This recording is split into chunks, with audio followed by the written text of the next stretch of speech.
to Snoozecast, the podcast designed to help you fall asleep.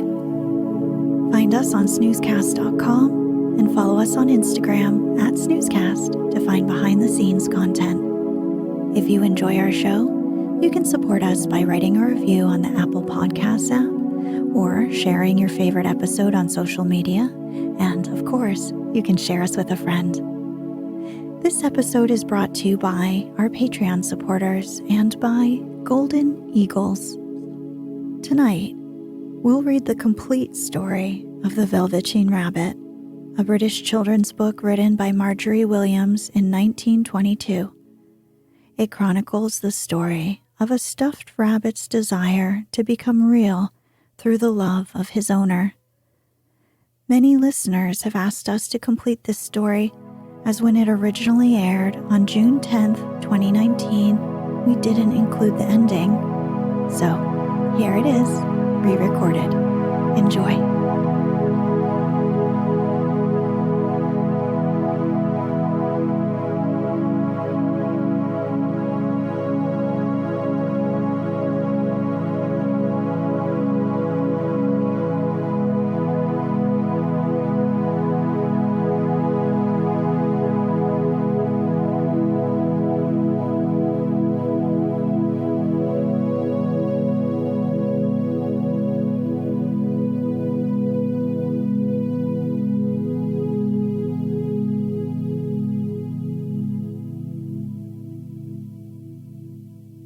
There was once a Velveteen Rabbit, and in the beginning, he was really splendid. He was fat and bunchy, as a rabbit should be. His coat was spotted brown and white. He had real thread whiskers, and his ears were lined with pink sateen. On Christmas morning, when he sat wedged in the top of the boy's stocking, with a sprig of holly between his paws, the effect was charming. There were other things in the stocking, nuts and oranges and a toy engine and chocolate almonds and a clockwork mouse. But the rabbit was quite the best of all. For at least 2 hours, the boy loved him, and then aunts and uncles came to dinner, and there was a great rustling of tissue paper and unwrapping of parcels, and in the excitement of looking at all the new presents, the Velveteen Rabbit was forgotten. For a long time, he lived in the toy cupboard or on the nursery floor, and no one thought very much about him. He was naturally shy, and being only made of velveteen, some of the more expensive toys quite snubbed him. The mechanical toys were very superior and looked down upon everyone else. They were full of modern ideas and pretended they were real. The model boat, who had lived through 2 seasons and lost most of his paint, caught the tone from them and never missed an opportunity of referring to his rigging in technical terms. The rabbit could not claim to be a model of anything, for he didn't know that real rabbits existed. He thought they were all stuffed with sawdust like himself, and he understood that sawdust was quite out of date and should never be mentioned in modern circles. Even Timothy, the jointed wooden lion, who was made by the disabled soldiers and should have been broader with his views, put on airs and pretended he was connected with the government. Between them all, the poor little rabbit was made to feel himself very insignificant and commonplace, and the only person who was kind to him at all was the Skin Horse. The Skin Horse had lived longer in the nursery than any of the others. He was so old that his brown coat was bald in patches and showed the seams underneath, and most of the hairs in his tail had been pulled out to string bead necklaces. He was wise, for he had seen a long succession of mechanical toys arrive to boast and swagger, and by break their mainsprings and pass away, and he knew that they were only toys and would never turn into anything else. For nursery magic is very strange and wonderful, and only those playthings that are old and wise and experienced, like the Skin Horse, understand all about it. "What is real?"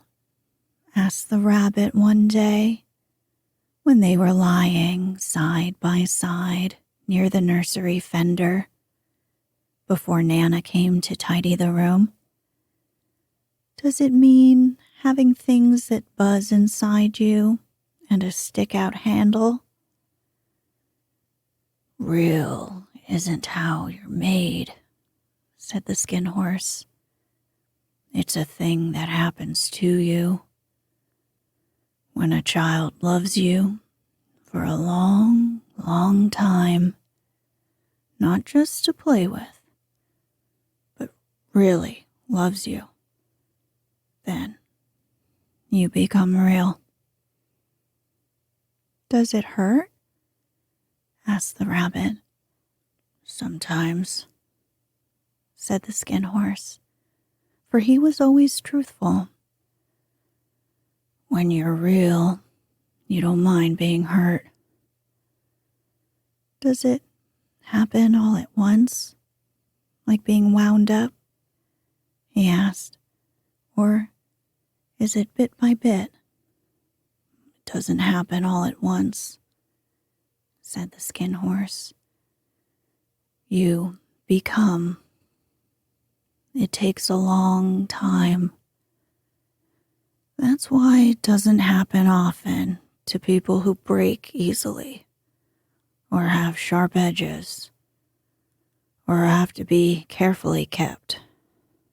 Generally, by the time you are real, most of your hair has been loved off, and your eyes drop out, and you get loose in the joints and very shabby. But these things don't matter at all, because once you are real, you can't be ugly, except to people who don't understand." "I suppose you are real," said the rabbit. And then he wished he had not said it, for he thought the Skin Horse might be sensitive. But the Skin Horse only smiled. "The boy's uncle made me real," he said. "That was a great many years ago. But once you are real, you can't become unreal again. It lasts for always." The rabbit sighed. He thought it would be a long time before this magic called real happened to him. He longed to become real, to know what it felt like. And yet the idea of growing shabby and losing his eyes and whiskers was rather sad. He wished that he could become it without these uncomfortable things happening to him. There was a person called Nana who ruled the nursery. Sometimes she took no notice of the playthings lying about. Sometimes, for no reason whatever, she went swooping about like a great wind and hustled them away in cupboards. She called this tidying up, and the playthings all hated it, especially the tin ones. The rabbit didn't mind it so much, for wherever he was thrown, he came down soft. One evening, when the boy was going to bed, he couldn't find the china dog that always slept with him. Nana was in a hurry, and it was too much trouble to hunt for china dogs at bedtime, so she simply looked about her and, seeing that the toy cupboard door stood open, she made a swoop. "Here," she said, "take your old bunny. He'll do to sleep with you." And she dragged the rabbit out by one ear and put him into the boy's arms. That night, and for many nights after, the Velveteen Rabbit slept in the boy's bed. At first he found it rather uncomfortable, for the boy hugged him very tight, and sometimes he rolled over on him, and sometimes he pushed him so far under the pillow that the rabbit could scarcely breathe. And he missed, too, those long, moonlit hours in the nursery, when all the house was silent and his talks with the skin horse happened. But very soon he grew to like it, for the boy used to talk to him and made nice tunnels for him under the bedclothes that he said were like the burrows the real rabbits lived in. And they had splendid games together, in whispers, when Nana had gone away to her supper and left the nightlight burning on the mantelpiece. And when the boy dropped off to sleep, the rabbit would snuggle down close under his warm little chin and dream, with the boy's hands clasped close round him all night long. And so time went on, and the little rabbit was very happy, so happy that he never noticed how his beautiful velveteen fur was getting shabbier and shabbier, and his tail becoming unsewn, and all the pink rubbed off his nose where the boy had kissed him. Spring came, and they had long days in the garden, for wherever the boy went, the rabbit went too. He had rides in the wheelbarrow and picnics on the grass, and lovely fairy huts built for him under the raspberry canes behind the flower border. And once, when the boy was called away suddenly to go out to tea, the rabbit was left out on the lawn until long after dusk, and Nana had to come and look for him with the candle, because the boy couldn't go to sleep unless he was there. He was wet through with the dew and quite earthy from diving into the burrows the boy had made for him in the flower bed. And Nana grumbled as she rubbed him off with the corner of her apron. "You must have your old bunny," she said. "Fancy all that fuss for a toy." The boy sat up in bed and stretched out his hands. "Give me my bunny," he said. "You mustn't say that. He isn't a toy. He's real." When the little rabbit heard that, he was happy, for he knew that what the skin horse had said was true at last. The nursery magic had happened to him, and he was a toy no longer. He was real. The boy himself had said it. That night, he was almost too happy to sleep, and so much love stirred in his little sawdust heart that it almost burst.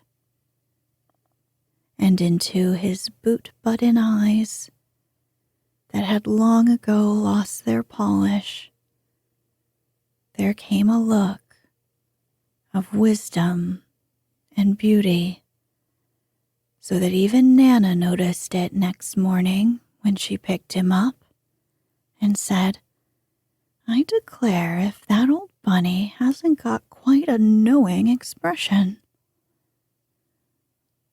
That was a wonderful summer.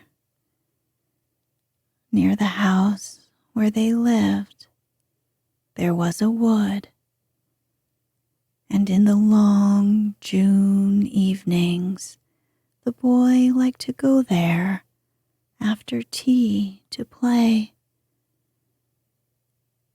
He took the Velveteen Rabbit with him, and before he wandered off to pick flowers or play among the trees, he always made the rabbit a little nest somewhere among the bracken, where he would be quite cozy, for he was a kind-hearted little boy, and he liked Bunny to be comfortable.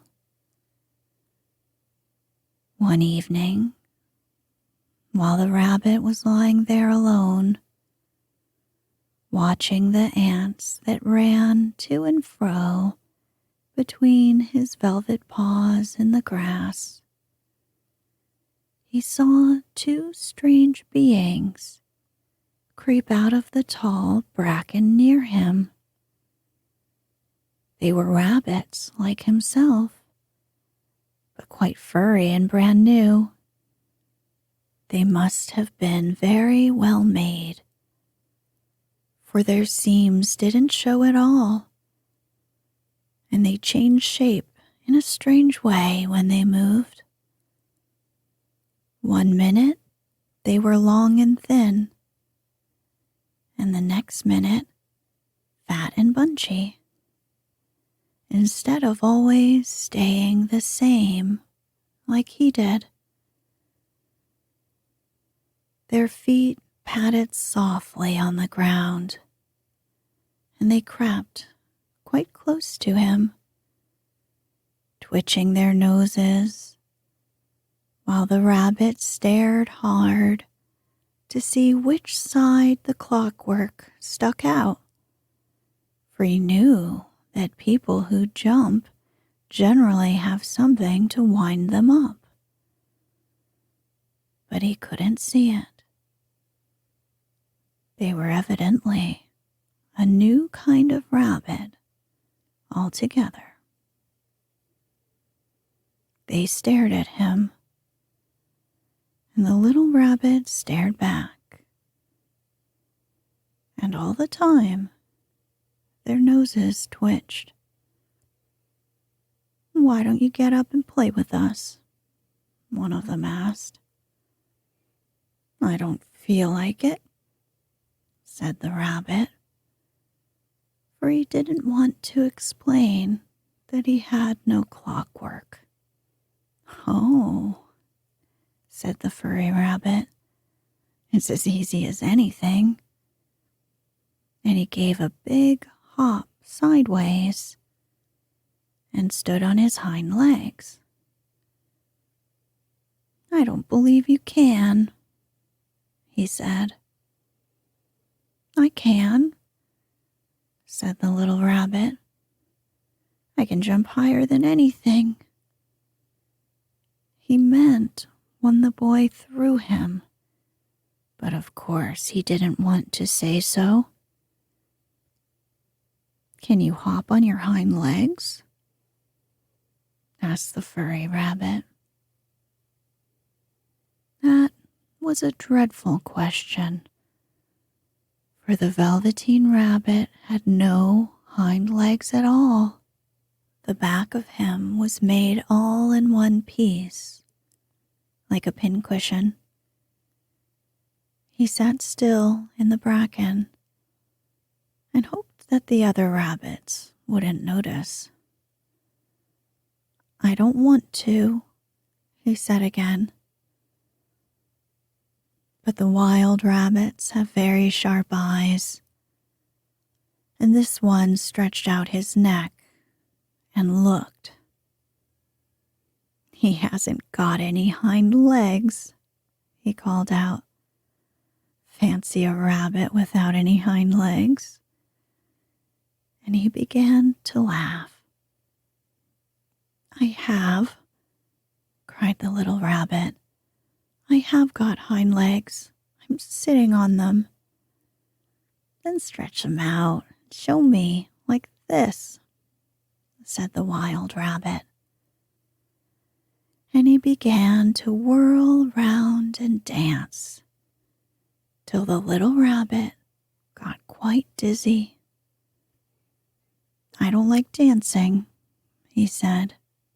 "I'd rather sit still."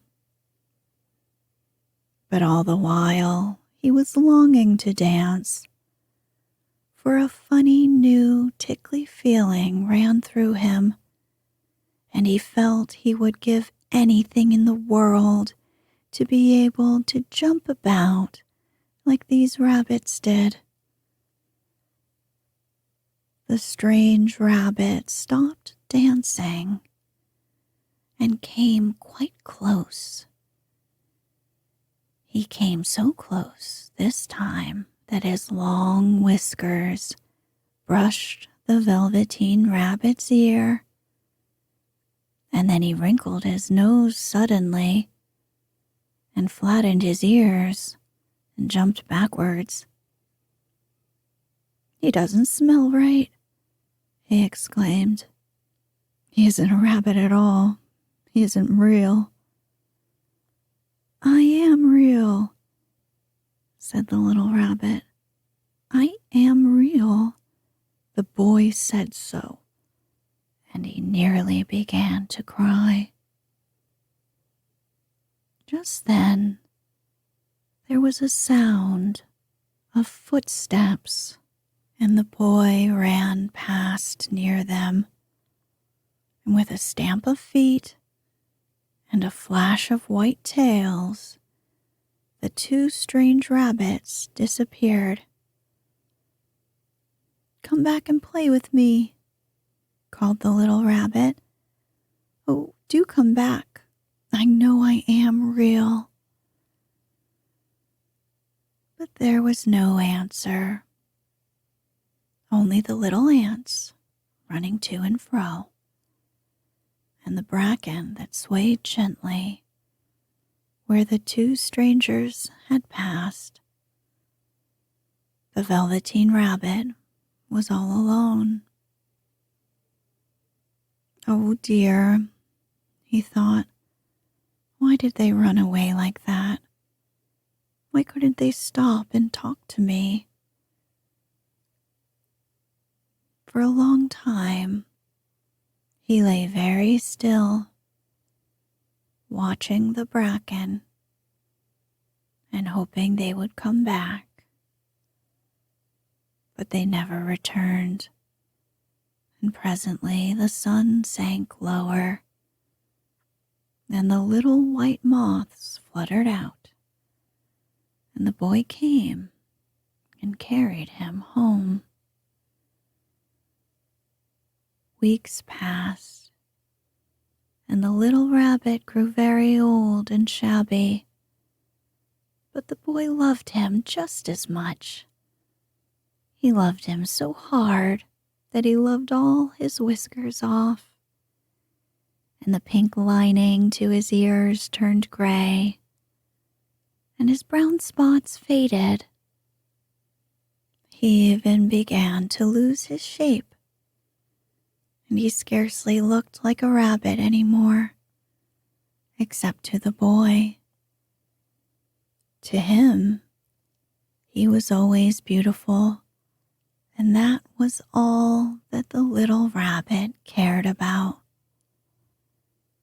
He didn't mind how he looked to other people, because the nursery magic had made him real. And when you are real, shabbiness doesn't matter. And then, one day, the boy was ill. His face grew very flushed, and he talked in his sleep, and his little body was so hot that it burned the rabbit when he held him close.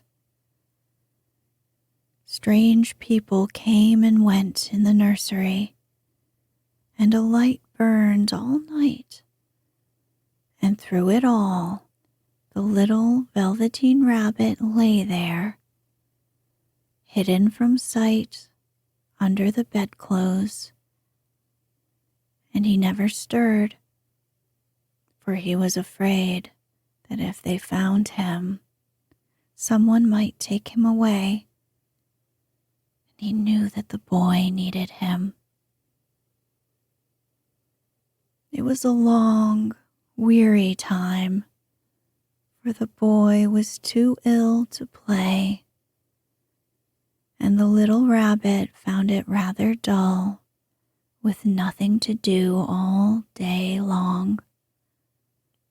But he snuggled down patiently and looked forward to the time when the boy should be well again, and they would go out in the garden amongst the flowers and the butterflies and play splendid games in the raspberry thicket like they used to. All sorts of delightful things he planned, and while the boy lay half asleep, he crept up close to the pillow and whispered them in his ear. And presently the fever turned, and the boy got better. He was able to sit up in bed and look at picture books, while the little rabbit cuddled close at his side. And one day, they let him get up and dress. It was a bright, sunny morning, and the windows stood wide open. They had carried the boy out onto the balcony, wrapped in a shawl, and the little rabbit lay tangled up among the bedclothes, thinking. The boy was going to the seaside tomorrow. Everything was arranged, and now it only remained to carry out the doctor's orders. They talked about it all while the little rabbit lay under the bedclothes with just his head peeping out, and listened. The room was to be disinfected, and all the books and toys that the boy had played with in bed must be burnt. Hurrah, thought the little rabbit. Tomorrow we shall go to the seaside. For the boy had often talked of the seaside, and he wanted very much to see the big waves coming in, and the tiny crabs, and the sandcastles. Just then, Nana caught sight of him. "How about this old bunny?" she asked. "That?" said the doctor. "Why, it's a mass of scarlet fever germs, burn it at once. What nonsense. Get him a new one. He mustn't have that anymore. And so the little rabbit was put into a sack with the old picture books and a lot of rubbish and carried out to the end of the garden behind the fowl house. That was a fine place to make a bonfire. Only the gardener was too busy just then to attend to it. He had dug the potatoes, and he had the green peas to gather. But next morning, he promised to come quite early and burn the whole lot. That night, the boy slept in a different bedroom, and he had a new bunny to sleep with him. It was a splendid bunny, all white plush with real glass eyes. But the boy was too excited to care very much about it. For tomorrow, he was going to the seaside, and that in itself was such a wonderful thing that he could think of nothing else. And while the boy slept, dreaming of the seaside, the little rabbit lay among the old picture books in the corner behind the chicken coop, and he felt very lonely. The sack had been left untied, and so by wriggling a bit, he was able to get his head through the opening and look out. He was shivering a little, for he had always been used to sleeping in a proper bed, and by this time his coat had worn so thin and threadbare from hugging that it was no longer any protection to him. Nearby, he could see the thicket of raspberry canes, growing tall and close like a tropical jungle, in whose shadow he had played with the boy on bygone mornings. He thought of those long, sunlit hours in the garden. He seemed to see them all pass before him, each more beautiful than the other. The fairy huts in the flower bed, the quiet evenings in the wood when he lay in the bracken and the little ants ran over his paws, the wonderful day when he first knew he was real. He thought of the skin horse, so wise and gentle, and all that he had told him. Of what use was it to be loved and lose one's beauty and become real if it all ended like this?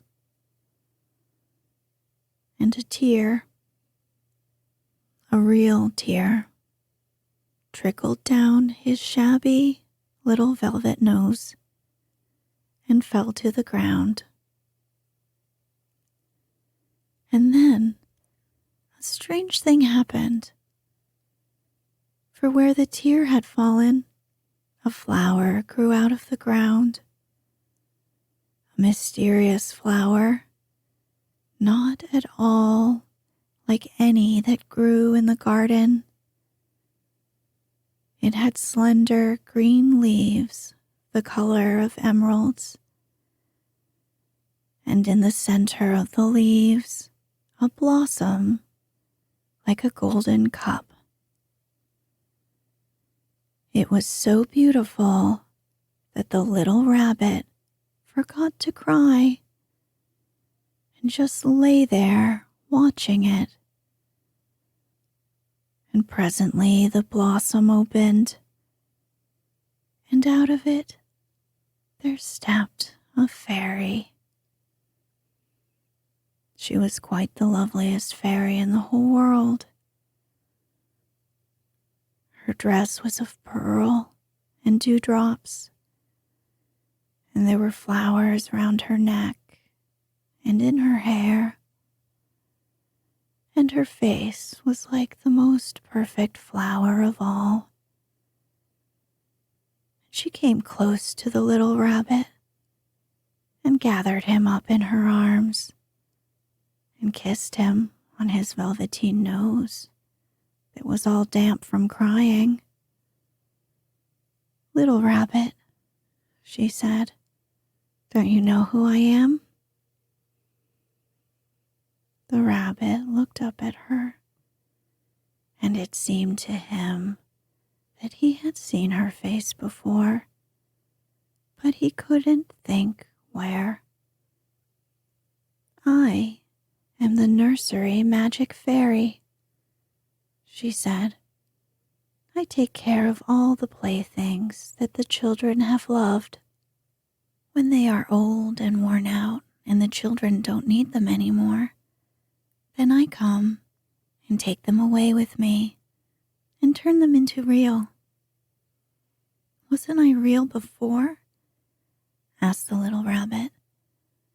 "You were real to the boy," the fairy said, "because he loved you. Now you shall be real to everyone." And she held the little rabbit close in her arms and flew with him into the wood. It was light now, for the moon had risen. All the forest was beautiful, and the fronds of the bracken shone like frosted silver. In the open glade between the tree trunks, the wild rabbits danced with their shadows on the velvet grass. But when they saw the fairy, they all stopped dancing and stood round in a ring to stare at her. "I've brought you a new playfellow," the fairy said. "You must be very kind to him and teach him all that he needs to know in Rabbit Land, for he is going to live with you forever and ever." And she kissed the little rabbit again and put him down on the grass. "Run and play, little rabbit," she said. But the little rabbit sat quite still for a moment and never moved. For when he saw all the wild rabbits dancing around him, he suddenly remembered about his hind legs, and he didn't want them to see that he was made all in one piece. He did not know that when the fairy kissed him that last time, she had changed him altogether. And he might have sat there a long time, too shy to move, if just then something hadn't tickled his nose. And before he thought what he was doing, he lifted his hind toe to scratch it. And he found that he actually had hind legs. Instead of dingy velveteen, he had brown fur, soft and shiny. His ears twitched by themselves, and his whiskers were so long that they brushed the grass. He gave one leap, and the joy of using those hind legs was so great that he went springing about the turf on them, jumping sideways and whirling round as the others did. And he grew so excited that when at last he did stop to look for the fairy, she had gone. He was a real rabbit at last, at home with the other rabbits. Autumn passed, and winter, and in the spring, when the days grew warm and sunny, the boy went out to play in the wood behind the house. And while he was playing, 2 rabbits crept out from the bracken and peeped in. One of them was brown all over, but the other had strange markings under his fur, as though long ago he had been spotted, and the spots still showed through. And about his little soft nose and his round black eyes, there was something familiar, so that the boy thought to himself, "Why, he looks just like my old bunny that was lost when I had scarlet fever."